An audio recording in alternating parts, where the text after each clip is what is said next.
Okay. I'll try to decipher what you are asking me because the line is breaking.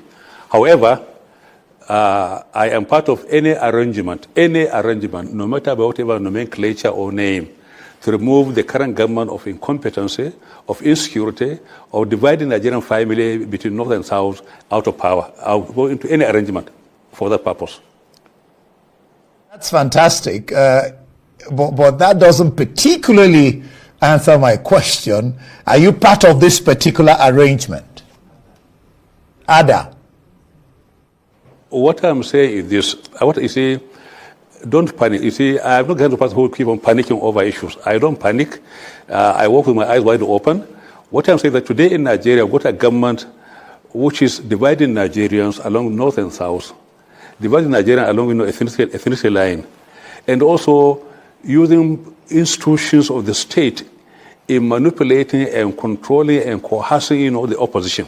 For instance, I just saw a program now of the governor of Akwa Ibom, and when I saw him speak, I just pitied him because this is somebody who 2 years ago was unknown in Nigeria, unknown by anybody, who was then honored and dignified by PDP and made a governor. See him talking now, renouncing his own history, his own tradition, his own legacy. It's just a pity. So, to me, coming from the old generation, I'm not really frightened by the way the current generation is moving around. So, to me, any arrangement, I will be part of any arrangement of any chemistry, any configuration, whatever you may call it, if it is going to remove this government out of power, because the government for the first time in Nigeria is now a government not for Nigeria, but then for a political party. The entire government today in Nigeria is not for Nigeria, it's for political party. How do you imagine the president holding political party function of the APC in the villa, a very, very sacred place, which is the seat of Nigerian power for all Nigerians, holding party function in the villa. So you could see how low we have sunk. You could see how really the country is literally gone under Tinubu. So, again, I will be part of any arrangement, anything which is going to make sure that this party is fresh out of power. I'll follow that.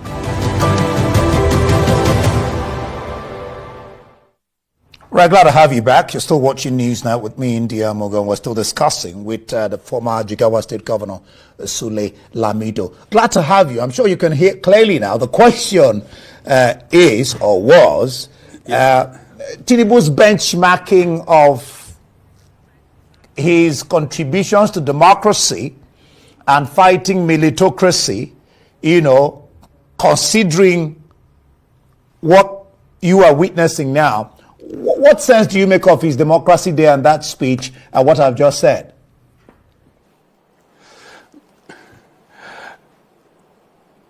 Okay. You see, I feel highly entertained by Tinubu's rhetorics, the way he's dramatizing his own role, in Nigerian democracy. Luckily, we're all alive. Please go. Luckily, we're all alive. We're all there. We're all, participants in that particular, sphere of political activity. So I was in the middle of it. Tinubu became relevant and noticeable after Abacha took over government. Before then, he was the Senate, was the secretary of the party. And with all respect to him, you see, he was part of those people who were supporting Babangida's annulment of June 12th. He was part of it. His own mother, Haja Mogaji from Lagos, was organizing Lagos market women to come to Abuja to pledge, support for Babangida. I'm saying this because it's simply history. I mean no harm. Don't mean to embarrass him. But then you see, he was actively handing gloves to Babangida. Now, when Babangida saw the fact that he was having a problem with the party, he went to the National Assembly to address them. One infamous speech was, they are trying to incite you. It is you they are against. Tinubu was there, and the IU became very, very firm and straight on the issue of June 12th. He called a meeting, then being the only senior elected person in government at that time, as Senate President. He convened a meeting in Edo, in Benin, we went there with the governor, where we went there and reaffirmed our commitment to June 12th. All right? Babangida was so angry with IU. When he came by, he removed him and put in a better arrow. He put him there so that so that they can be aligned to Babangida, political kind of machinations. So When Tinubu today, after being a Nigerian president, decided to rewrite history, well, trying to maybe deconstruct history and then rewrite it, then it is a very, very amusing because he was part of the Babangida was support of June 12. He was part of it. Now, it was only when Abacha took over government that Tinubu then became our so-called activist of June 12. Not only him, all those who are talking about June 12 in Edeko, I mean no harm, I mean no disrespect. I'm simply saying what happened during that time. All of them, those people in Edeko, where were they on June 11? They had no part in June 12. They are not part of June 12 campaign. They are not part of the June 12 activities. What are you doing? They are never, because most of them are saying they should down look. All of them, because they don't believe they won't work out. So when Abiola won the election, and then after the annulment, they are all very, very passive. But suddenly, after Abacha came on board, removing Sonekam, they became activists. They formed Nedeko. Nedeko was opposed to Abacha, was opposed to election formation. Nedeko was something which was formed, to fight Abacha, not to fight democracy, not to fight for June 12. So whatever Tinubu is doing today is simply reconstructing history the way he thinks it's going to fit his own political interests. But then obviously he was a major supporter of Babangida. Ask Babangida. Ask him. So when you talk about, already June 12, what are those characters? Ebute Ere? Somebody who replaced Ayu for June 12? Who are the others? All of them. So he ran away. We stayed behind. We fought Abacha. I was detained, because of my fight, but I was detained. He was detained. So all of us, Adamu Churuma, Bola Ege, Yoche Ayu, and many others, Bagaji, all of them were there. We fought Abacha. We fought him because we were willing to risk our lives. Tinubu ran away. He was not in the country. He only came back after the whole thing was, after the call was very, very clear. So what I'm saying is, all those advocates of June 12, they are more concerned with the bath water rather than the baby. They are more concerned because most of them were at the end of the meal when the product was being processed. They simply picked up the product. The process which produced the product, they are not there. They're not part of it. They only pick the product. And today it's not about the victor, but it's about the victory more than anything else. So we make this kind of distinction. The difference between the victory and the victor. The Nadeko were more concerned with the victory than the victor. As far as they are concerned, in the bathwater they are trying to use, they are trying to hang on to their own kind of riding on top to reinvent, history in Nigeria. Otherwise, I feel embarrassed for the president, for the way he's talking. Honestly, ask anybody. Go ask anybody. We're all there. Ask Ayu, ask Gerigana. They're all there. Ask Langiwa. So, what is happening today in Nigeria is simply something very, very laughable. People, who had no political pedigree, who had no political history, who are not known as freedom fighters, are now at the forefront fighting for Nigerian democracy. It's so laughable. There. I had you talk about Omoeno, and you said you were laughing when he was speaking. If I remember correctly, corrects me, there was a time in the nation that you, along with some other governors of the PDP, switched camp.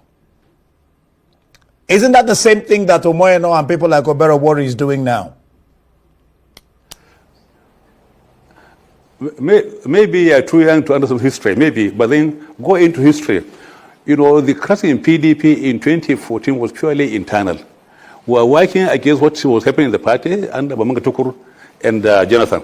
That, let's run the party based on rules and regulations. We should not create any depression for anybody to take advantage. So we are fighting for internal democracy in the PDP. But then at that time, the APC was being formed, and they tried to use the crisis in PDP to leverage our support. And I said, no, look, we are fighting within our party to install more internal democracy. However, if we, the governors, some of us, if you feel that you want to leave the party and join APC, fair enough, do what we did in 1983. In 1983, when there was crisis in PRP, and we left the PRP to join MPP to run for elected officers, I resigned from the House of Reps. I resigned because I said, look, there is no way I can use the fortune of PRP, which produced me, because at the election of PRP, nobody knew SULE Lamido, nobody knew Abakademi, were unknown and unnoticed. It was the PRP and Mala Aminu Kano, character and history which was being elected.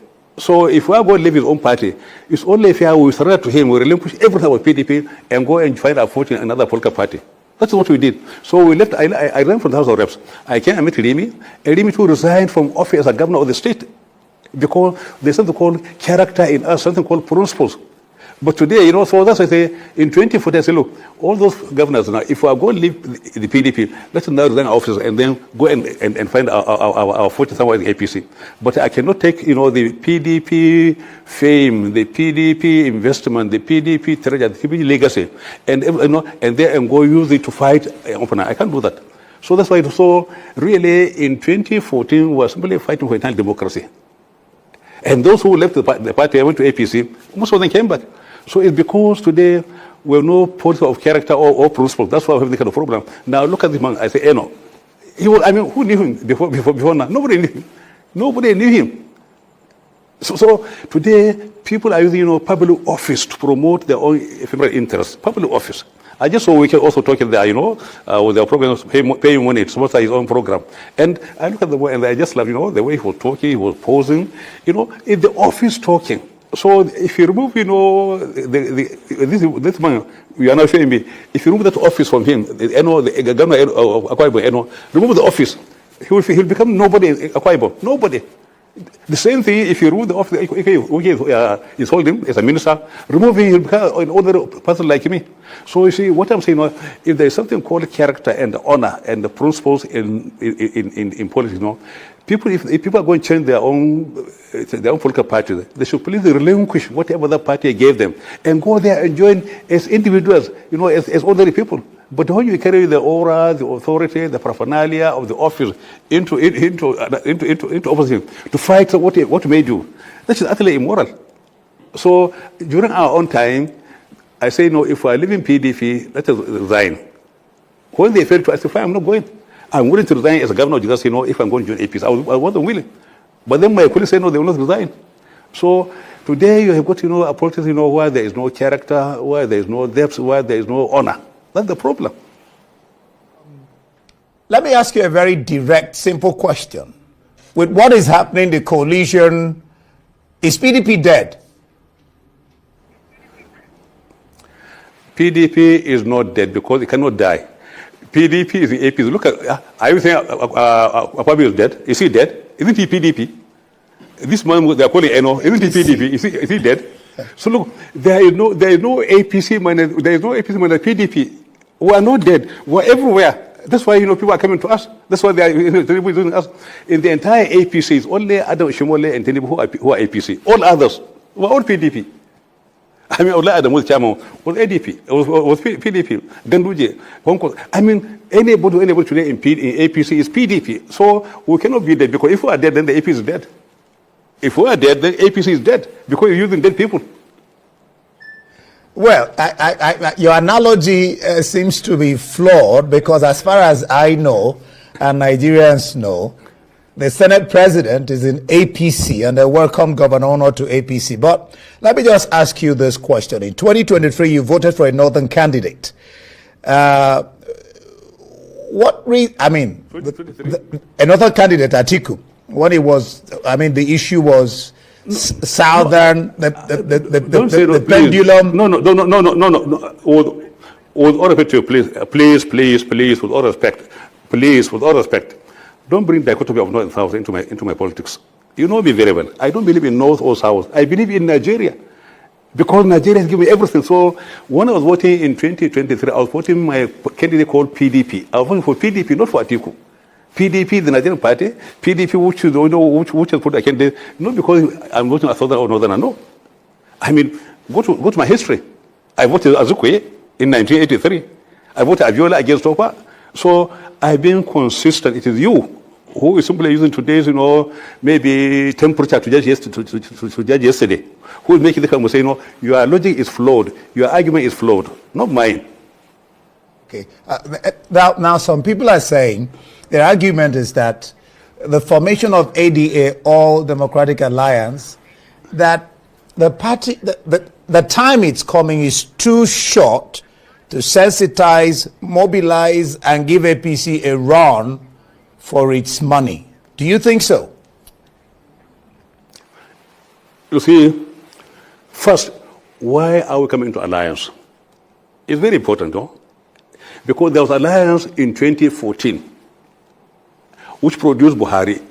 Was Nigeria better off in that alliance? The same alliance produced Tinubu. Are we better off? So to me, alliance should be based on some issues, about the country, its security, its unity, and its prosperity. When we talk about the issues, then you can talk about, election. To me, whatever we do should be done through Nigeria, not through a candidate. Nigeria should be run through Nigeria. Any candidate who wants to run should run through Nigeria. We should not have a candidate who put Nigeria behind and lead Nigeria. No. So to me, the coalition I'm talking about is not similar to that we had in 2014. A coalition of anger, a coalition of revenge, a coalition of hatred, a coalition of nothing but ambition. That's what we had in 2014, and that's why the country never gained out of it, because the entire country was left behind, and the ephemeral took over. The interest, the emotion, the vengeance, the revenge, the hatred, and they took over. So what I'm saying, we are going to coalition now, but then the coalition should be based on some issues which the APC have brought on board. Issues which you are used in 2014, but then which were failed. Therefore, the issues first of national unity is very, very important, because today Tinubu is using his own office to divide the north and the south. Talking about this Tranqueros, this southern road, and then using the carrot in the protest, to support them in terms of patronage, using coercion, blackmail, like it to Okowa, threat, and everything. So you see, we're having a country being run by an emperor who has no level to how far he can go down. He can swing to any level, so long as he attains what he wants. So to Tinubu, it's not about Yoruba. It's not about Yoruba. To Tinubu, it's about him and him alone, his own interest. And whoever is going to play his own role, who's going to do his own bidding, he'll bring him. I've been saying so.